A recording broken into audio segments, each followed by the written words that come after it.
5 বছরে খুলনার ভৈরব সেতুতে দৃশ্যমান মাত্র 17টি পিলার।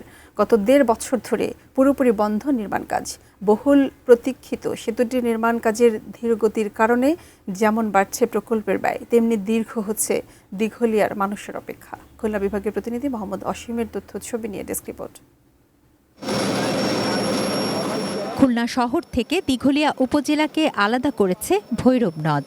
নদের নগরঘাট এলাকায় 2019 সালে 617 কোটি টাকা ব্যয়ে সেতু নির্মাণ প্রকল্প অনুমোদন পায়। সেতুটি হলে খুলনা শহরের সঙ্গে দিঘলিয়া উপজেলার পাশাপাশি নড়াইল জেলার যোগাযোগ যুগান্তকারী ভূমিকা রাখবে।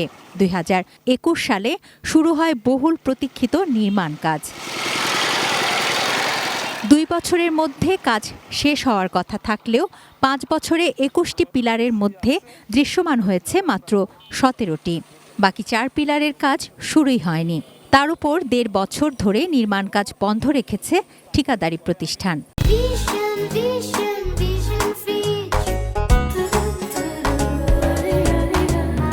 সবশেষ অগ্রগতি প্রতিবেদনে দেখা গেছে 5 বছরে প্রকল্পের অগ্রগতি মাত্র 20%। ঠিকাদারকে বিল পরিশোধ করা হয়েছে 62 কোটি টাকা। কাজের দীর্ঘসূত্রতার ফলে প্রকল্পের যেমন ব্যয় বাড়ছে, অনিশ্চিত হয়ে পড়ছে কাজ শেষের সময়সীমা।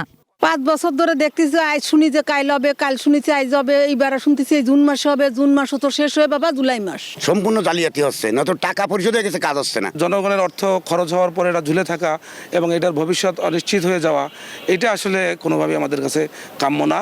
সড়ক ও জনপথ বিভাগ জানিয়েছে, ঠিকাদার দীর্ঘদিন কাজ না করায় চুক্তি বাতিলের প্রক্রিয়া শুরু হয়েছে।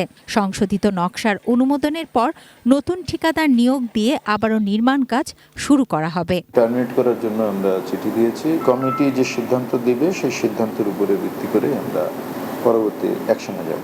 ভৈরব নদের ওপর সেতু হলে খুলনা শহরের সঙ্গে দিঘলিয়ার যোগাযোগ হবে আরও সহজ ও দ্রুত। তবে কেবল দীর্ঘই হচ্ছে প্রতীক্ষা। তুনা জিনা তনু, ডেস্ক রিপোর্ট, এটিএন নিউজ।